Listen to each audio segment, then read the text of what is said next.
Is Christian homeschooling bad? John Oliver apparently thinks so. He said so on a late night monologue, I guess you'd call it, a couple of nights ago. It was long and not very interesting, but it was long. But the question is, who is John Oliver? Let's just take a moment and examine that. The late night scene was changed forever when Jon Stewart led The Daily Show to fame and glory, I guess you would say, a couple of decades ago. He was funny. He made jokes about current events and people loved it. Yes, even back then he was incredibly liberal, but I would say he was funny. I watched a lot of those shows. After that show had its run and ended, or he retired, or whatever happened, he transitioned out and another, I would say, much less funny guy moved in. But in the meantime, there was a whole bunch of spin-offs. There was a whole host of knockoff late-night shows with many people who found their start on The Daily Show. One of these was John Oliver. Since then, Oliver has attempted comedy, but most currently he just complains and people clap. It's quite intolerable to watch, really. But why are we talking about this today? Well, despite not watching the show in years, it apparently made its rounds on social media, and that got my attention. And what got my attention was the particular topic, and that is homeschooling. For those that know, in our family, we've done a lot of this, and we've seen incredible rewards. My wife deserves all of the credit, and I helped where I could, but it was mostly her. And so, homeschooling is near and dear to my heart for many reasons. On the one hand, it fit with our schedules, and that was really great. It allowed freedom that we would not have typically had with traditional schooling. But the bigger reason, the more foundational reason that we love and support homeschooling is that we have gotten to control our curriculum. We get to have a say into what our children learn, and we get to intertwine that with our faith, which is, in fact, very biblical. After all, train up a child in the way they should go, and when he is old, he will not depart from it. Proverbs 22:6. We believe that homeschooling and discipleship of our children go hand in hand. So, when I watched this video of John Oliver trashing homeschooling, I was interested, to say the least. Then, when he spoke about a particular type of homeschool parent, I thought we should listen to some of the points together from a Christian perspective. After all, that's what we do here on Church Public, current events from a Christian perspective. Now, I have to give a spoiler alert at the very beginning. Accordingly to John Oliver, the white Christian homeschool family is the worst. I'm Matt Odegaard, and this is Church Public.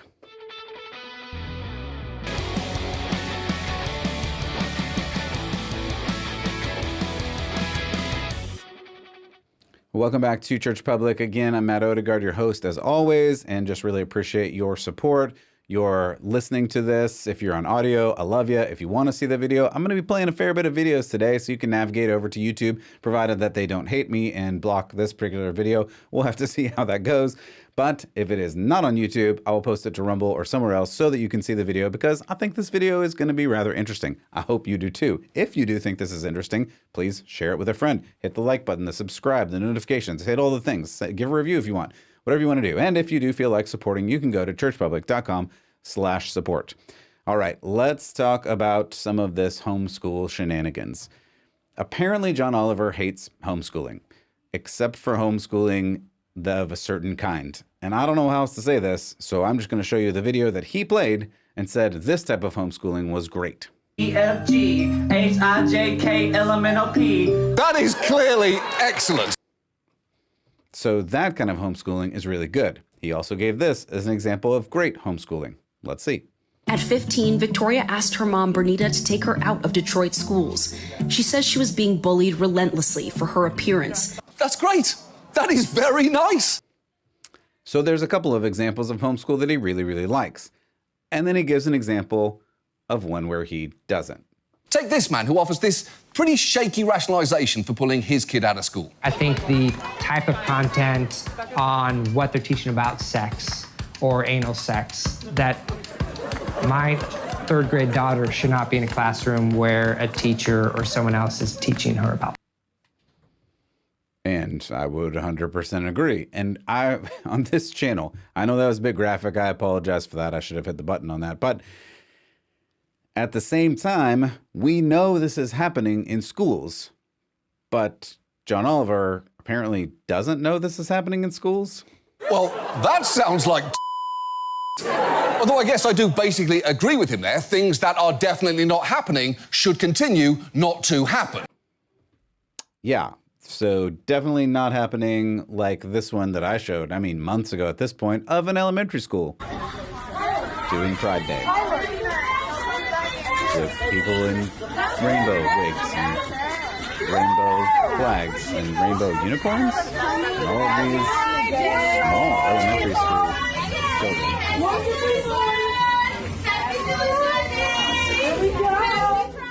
So again, there were unicorns and pride flags. It's actually the Pride Progress flag. They're marching through a rainbow flag. There are little kids here, and I mean little kids here. And this is clearly an elementary school. And the only thing that the rainbow represents in this place is a certain type of sexual act. I mean, that's it. You cannot make a case that that's not what this is about.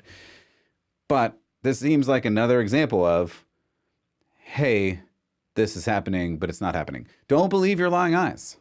It is definitely not happening.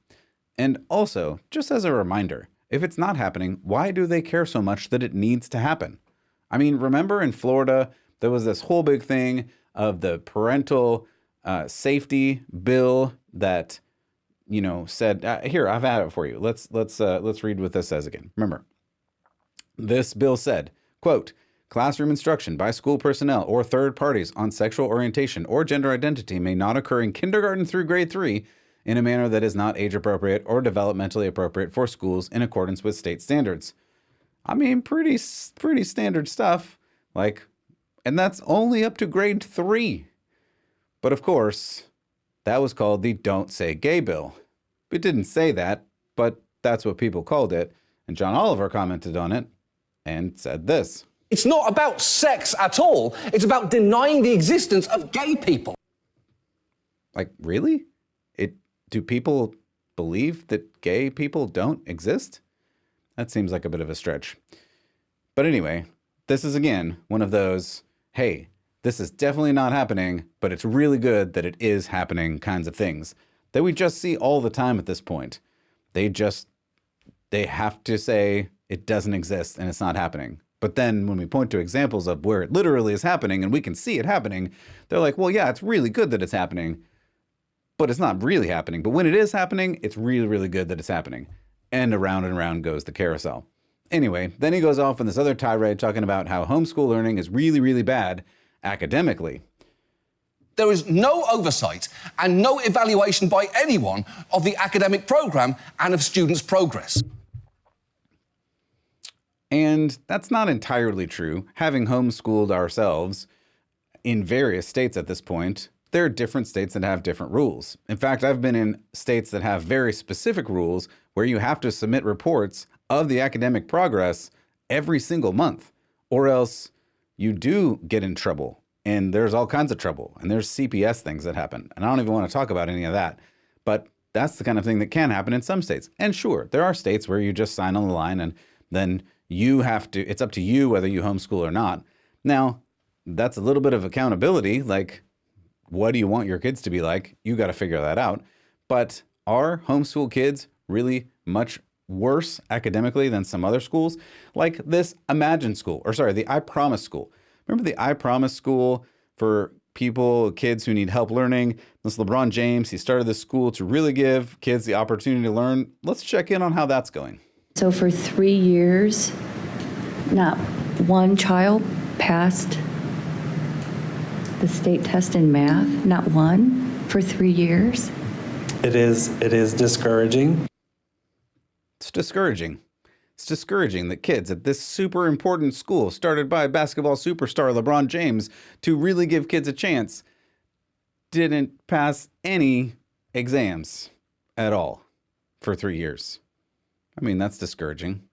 Hey, maybe there's a better school in, as Hamilton put it, the greatest city in the world. In New York City, the numbers are much worse, with more than half of 3rd through 8th graders not proficient. Oh, well, never mind.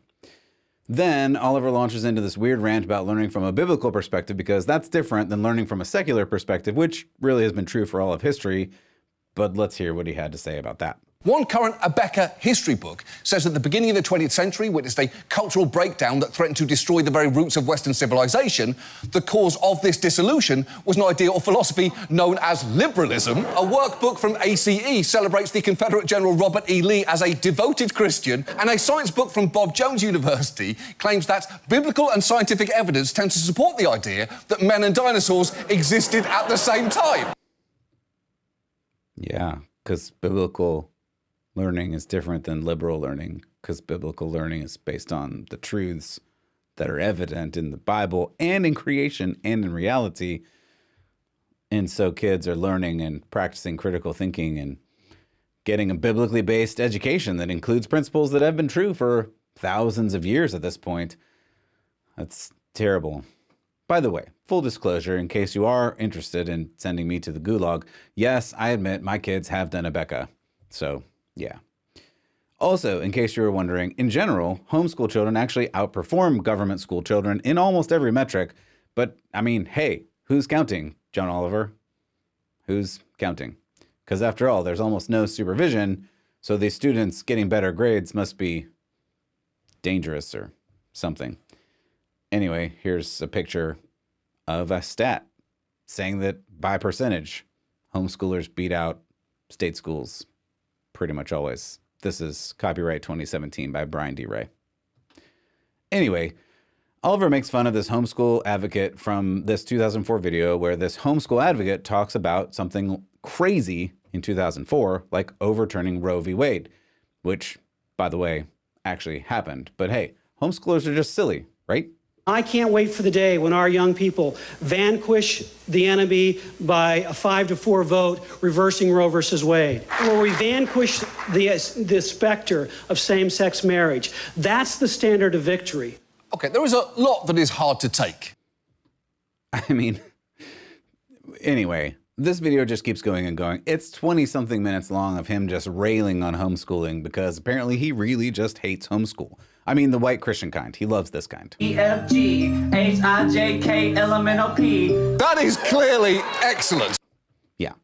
But apparently he really hates this kind. Teachers and school administrators are mandated reporters. So, if a child comes to school with bruises or emaciated, that is a very common way that it gets reported. Right, because the fact is teachers serve multiple functions at school in addition to education. They watch out for signs of abuse, they chaperone school events. Teachers are superheroes who should make $1 million a year. Because apparently child abuse only exists in the home somehow, but somehow children are immune to it in the school system. But unfortunately, John, this is just factually false. And I'm not going to do this right now, but just do a quick search on the numbers of abused children within the school system, and I guarantee you'll be sick about it. And by the way, in the homeschool system, if you call it that, it's actually the least amount of abuse of all, period. This is a stat from Taylor and Francis that homeschool students are 40% less likely to die by child abuse or neglect than the average student nationally. But I don't want to get into too many of these stats today. The bottom line is, question mark, are kids better off with their parents or nameless teachers in the school system? Now, please hear me. There are thousands, hear this, please hear this. There are thousands of fantastic teachers out there. Thousands, maybe tens of thousands, maybe millions. I don't even know. There are a lot of great teachers out there. Many Christians, many teachers are even Christians, and they're doing a great job of shining the light of Jesus into a dark place. I believe all of that is true, and I am really glad they're there because Lord knows we need them. However, to come at homeschooling like this and only attack white Christian homeschool families is clearly a strategy. It's interesting, but it's rather sad. And all of his examples are stories and anecdotes and cautionary tales with no actual studies or facts. It's almost like he's just making stuff up to gain applause from his audience. Well, as a family, personally, that has homeschooled for years and also sends children to private Christian schools, I would advise parents out there to actually check into all of this before blindly giving your children over to the government or taking Oliver's word for it. After all, who do you think cares about your children more? John Oliver, the United States government, or you, the parent? I think that answer should be obvious. After all, caring for your children, discipling your children, teaching your children is technically your responsibility. Deuteronomy 11, 13, 18, 19 if you will indeed obey my commandments that I commanded you today, to love the Lord your God, to serve him with all your heart and soul, you shall therefore lay up these words of mine in your heart and in your soul, and you shall bind them as a sign on your hand, and they shall be as frontlets between your eyes. Verse 19. Listen to this. You shall teach them to your children, talking of them when you're sitting in your house, when you're walking by the way, when you lie down, and when you rise. In other words, teach your children about God and the Bible and the way of Christ all of the time. Remember, Jesus cited this very verse as the most important commandment of all. Now, can you do all of this inside the government school system? Maybe, but why risk it? Vodi Bakum has a great thing to say about this, and I think I want to have him say it instead of me. He who controls the schools controls the world, a fact that unfortunately gets by many of us in the Christian community. The overwhelming majority of the Christian community makes the exact same educational choice. 90% of Christians allow our government to educate their children. We are losing somewhere between 70 and 88% of our children by the end of their freshman year in college. Somewhere between 70 and 88% of them have nothing to do with spiritual things by the end of their freshman year in college. Now, let me give you the easy answer before we go into a more detailed answer. The easy answer is this.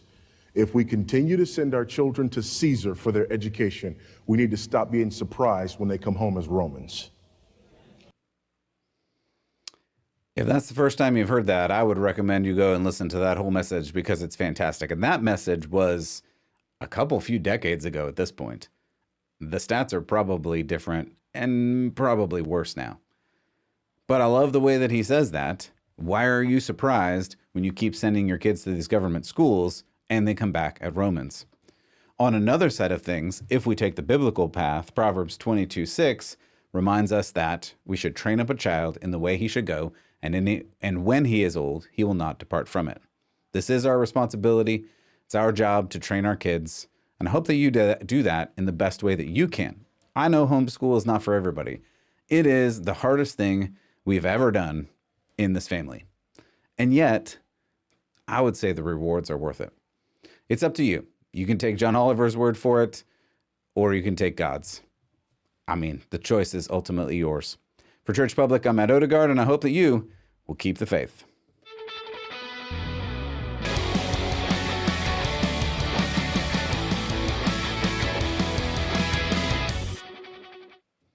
Thanks again for coming by, Church Public. I really appreciate you. I hope that this has been helpful for you. If it has, send it to a friend, like, share, support, do all the things that you would normally do with all of those buttons that are in front of you.